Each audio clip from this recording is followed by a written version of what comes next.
નમસ્કાર ધોરણ 10ના વહાલા વિદ્યાર્થી મિત્રો, આજે આપણે આ વિડિયો લેક્ચરની અંદર તમારું વિજ્ઞાન વિષયનો પાઠ નંબર 2 છે એસિડ, બેઝ અને ક્ષાર એનું સંપૂર્ણ સ્વાધ્યાય સોલ્યુશન જોવાના છીએ આ વિડિયો લેક્ચરમાં.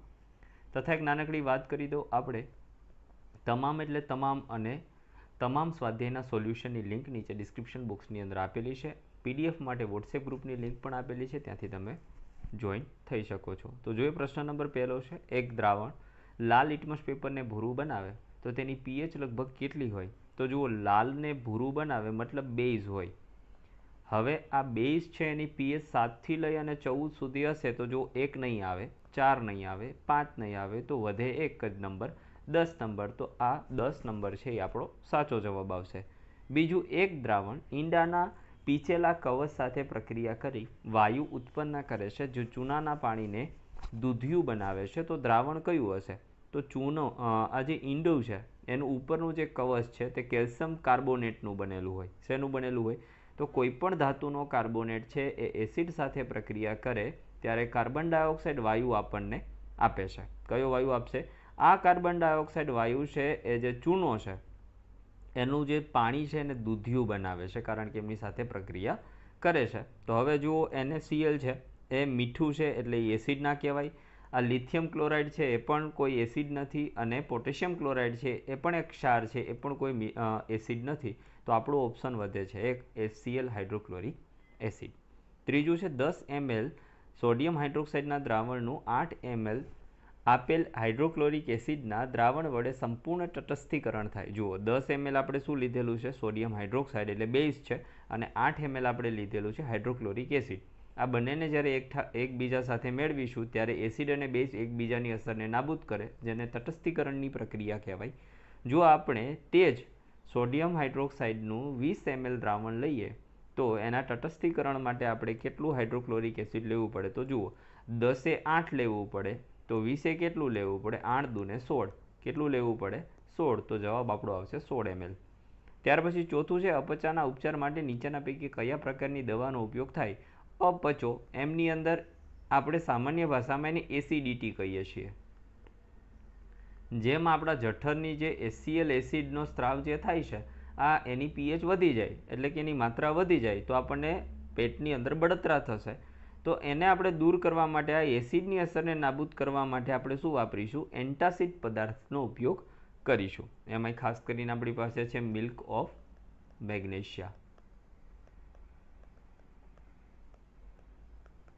આમ તો તે મેગ્નેશિયમ હાઇડ્રોક્સાઇડ છે. શું છે ભાઈ? Magnesium hydroxide. પાંચમું છે, નીચે દર્શાવેલ પ્રક્રિયાઓ માટે પહેલા શબ્દ સમીકરણો અને ત્યારબાદ સંતુલિત સમીકરણ આપણે લખવાના છે. તો મંદ સલ્ફ્યુરિક એસિડની દાણાદાર ઝીંક સાથેની પ્રક્રિયા આપણે કરાવવાની છે. તો ઝીંક મતલબ Zn અને મંદ સલ્ફ્યુરિક એસિડ એટલે કે H2SO4. હવે આ બંનેની પ્રક્રિયા જ્યારે થશે ત્યારે આપણને ક્ષાર વત્તા હાઇડ્રોજન વાયુ મળે. તો હાઇડ્રોજન વાયુ તો આપણે અહીંયા લખી દીધેલો છે, ક્ષાર એને અનુરૂપ મળે. અહીંયાથી હાઇડ્રોજનનું વિસ્થાપન થશે અને અહીંયા સલ્ફેટ સમૂહ છે મતલબ કે ઝીંકનો સલ્ફેટ ક્ષાર આપણને મળે, તો ZnSO4. ત્યાર પછી બી છે, મંદ હાઇડ્રોક્લોરિક એસિડની મેગ્નેશિયમની પટ્ટી સાથેની પ્રક્રિયા. તો એક તો આપણે મેગ્નેશિયમ એટલે Mg લેવાનું છે, એની હાઇડ્રોક્લોરિક એસિડ સાથે પ્રક્રિયા કરાવો એટલે એને અનુરૂપ ક્ષાર મળે અને હાઇડ્રોજન વાયુ મળે. તો જુઓ, છેલ્લે હાઇડ્રોજન વાયુ અને અહીંયા ક્ષાર મળશે. તો મેગ્નેશિયમની પટ્ટી સાથે ક્લોરિન જોડાય અને મેગ્નેશિયમ ક્લોરાઇડ આપણને ક્ષાર મળશે. મંદ સલ્ફ્યુરિક એસિડની એલ્યુમિનિયમના ભૂકા સાથે પ્રક્રિયા કરતા, તો હવે એલ્યુમિનિયમ છે એની સલ્ફ્યુરિક એસિડ સાથે પ્રક્રિયા કરો તો એલ્યુમિનિયમનો સલ્ફેટ ક્ષાર મળે, કારણ કે અહીંયા જુઓ એસિડ કયું લીધેલું છે? SO4 સમૂહવાળું. તો એલ્યુમિનિયમ સાથે SO4 સમૂહ જશે અને હાઇડ્રોજનનું વિસ્થાપન થશે એટલે હાઇડ્રોજન વાયુ અને એલ્યુમિનિયમનો સલ્ફેટ ક્ષાર આપણને મળે. ત્યાર પછી છે, મંદ હાઇડ્રોક્લોરિક એસિડની લોખંડના ભૂકા સાથે પ્રક્રિયા કરતા, તો લોખંડ એટલે Fe અને મંદ હાઇડ્રોક્લોરિક એસિડની વાત કરીએ તો 2HCl. તો હવે આપણને એટલો તો ખ્યાલ પડી જ જાય કે ફેરસ સાથે ક્લોરિન જોડાશે અને હાઇડ્રોજનનું વિસ્થાપન થશે તો ફેરસ ક્લોરાઇડ બને અને સાથે સાથે હાઇડ્રોજન વાયુ મુક્ત થશે. કારણ કે આપણે એક વસ્તુ હંમેશા યાદ રાખવાની, ધાતુની જ્યારે એસિડ સાથે પ્રક્રિયા થાય ત્યારે એને અનુરૂપ ક્ષાર અને હંમેશા હાઇડ્રોજન વાયુ મળે છે. છઠ્ઠું છે આલ્કોહોલ અને ગ્લુકોઝ જેવા સંયોજનો હાઇડ્રોજન ધરાવે છે પરંતુ તેઓ એસિડની માફક વર્ગીકૃત થતા નથી. તે સાબિત કરવા માટેની એક પ્રવૃત્તિ. તો આપણે આકૃતિમાં દર્શાવ્યા મુજબ સાધનોની ગોઠવણી કરો અને દ્રાવણ તરીકે આલ્કોહોલ ઇથેનોલ ઉમેરો અને અવલોકન નોંધવાનું છે. ત્યારબાદ આલ્કોહોલને બદલે ગ્લુકોઝનું દ્રાવણ ઉમેરો અને અવલોકન નોંધો. આના માટે આપણે એક વિદ્યુત ટેસ્ટર બનાવી શકીએ. શું બનાવી શકીએ? વિદ્યુત ટેસ્ટર બનાવી શકીએ અને એના ઉપરથી આપણે કહી શકીએ કે ભાઈ ગ્લુકોઝ અને આલ્કોહોલમાં હાઇડ્રોજન હોવા છતાં એનું વિભાજન કે વિસ્થાપન થતું નથી. અવલોકન જોઈએ કે બંને દ્રાવણો વખતે બલ્બ પ્રકાશિત થતો નથી, જે સૂચવે છે કે બંને દ્રાવણોમાંથી વિદ્યુત પ્રવાહ પસાર થતો નથી.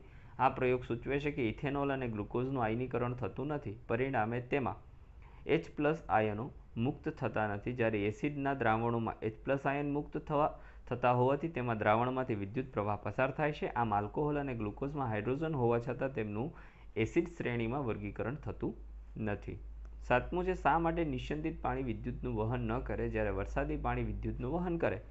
તો અહીંયા પણ સેમ એવી જ બાબત છે. નિસ્યંદિત પાણીમાં કોઈ પણ જાતનો H+ કે OH- આયન રહેલો નથી, પરંતુ વરસાદી પાણી છે એમની અંદર સલ્ફર ડાયોક્સાઇડના કારણે એસિડિક પાણી બને છે. કેવું પાણી બને?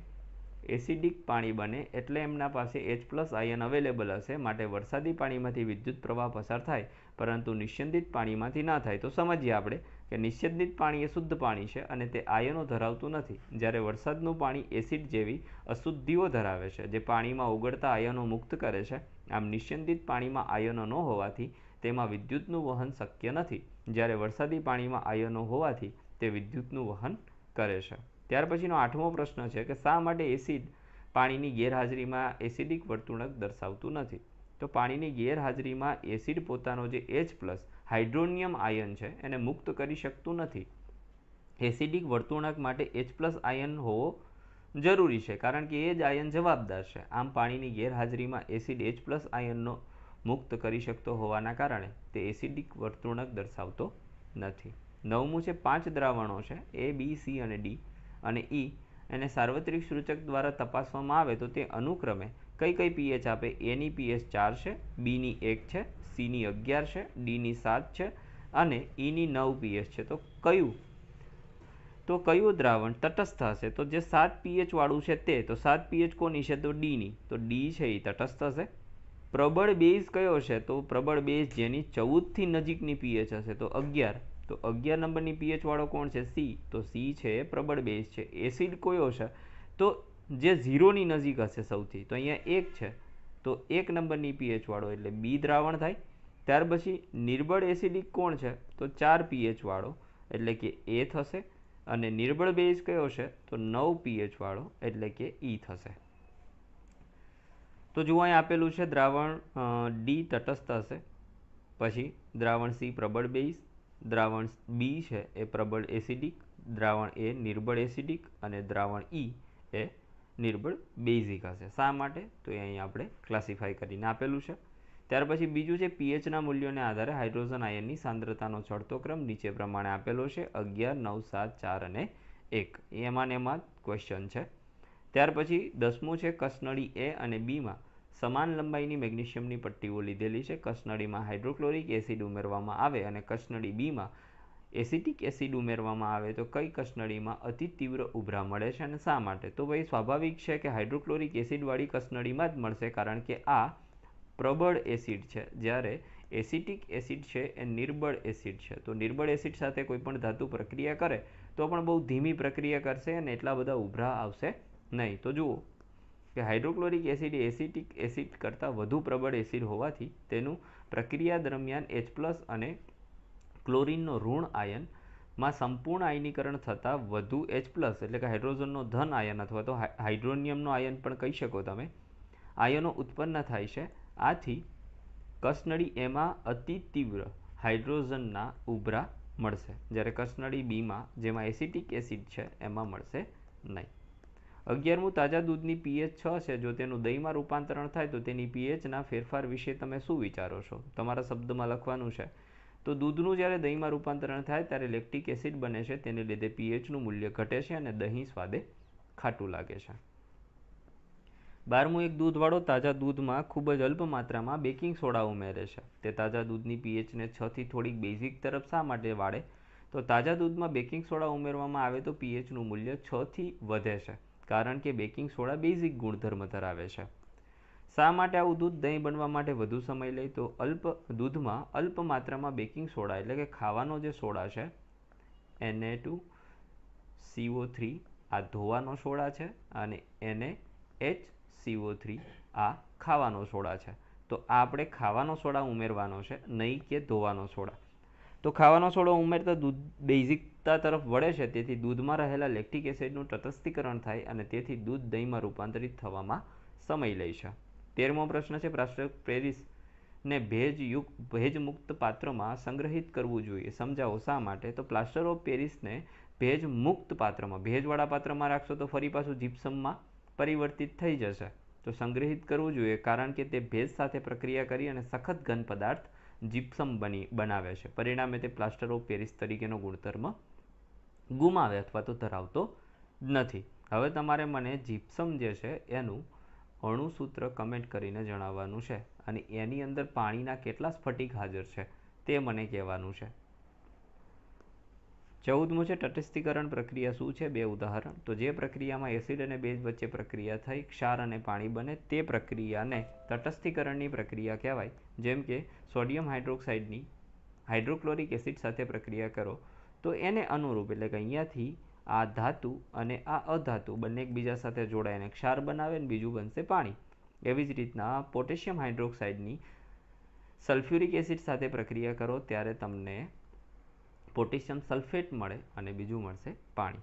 ટૂંકમાં તટસ્થીકરણ પ્રક્રિયાને નીચે પ્રમાણે કહી શકાય: એસિડ વત્તા બેઝને ભેગો કરો તો ક્ષાર અને પાણી બનશે. 15મું છે, વોશિંગ સોડા અને બેકિંગ સોડાના 2 મહત્વના ઉપયોગ આપો. તો વોશિંગ સોડા એટલે ધોવાનો સોડા, જે કાચ, સાબુ, કાપડ અને પેપર ઉદ્યોગમાં વપરાય છે. પાણીની સ્થાયી કઠિનતા દૂર કરવા માટે વપરાય. ને હમણાં જ આપણે એમનું અણુસૂત્ર કીધું હતું, જે તમારે મને કમેન્ટ કરીને જણાવવાનું છે. તથા બેકિંગ સોડા એટલે ખાવાનો સોડા, જેને સોડિયમ હાઇડ્રોજન કાર્બોનેટ કહેવાય. શું કહેવાય? આને કહેવાય છે સોડિયમ કાર્બોનેટ. આનું અણુસૂત્ર જણાવવાનું છે ને આને કહેવાય છે સોડિયમ બાયકાર્બોનેટ અથવા સોડિયમ હાઇડ્રોજન કાર્બોનેટ. તો એનો ઉપયોગ આપણે એન્ટાસિડ અને ચેપનાશક તરીકે કરીએ તથા સોડા એસિડનો ઉપયોગ આગ બુઝાવવા માટે પણ કરીએ છીએ. તો મિત્રો, આ હતું સંપૂર્ણ પાઠ નંબર 2નું સોલ્યુશન. ફરી મળીશું નેક્સ્ટ વિડીયો લેક્ચરમાં. ત્યાં સુધી આવજો. જય હિન્દ, જય ભારત.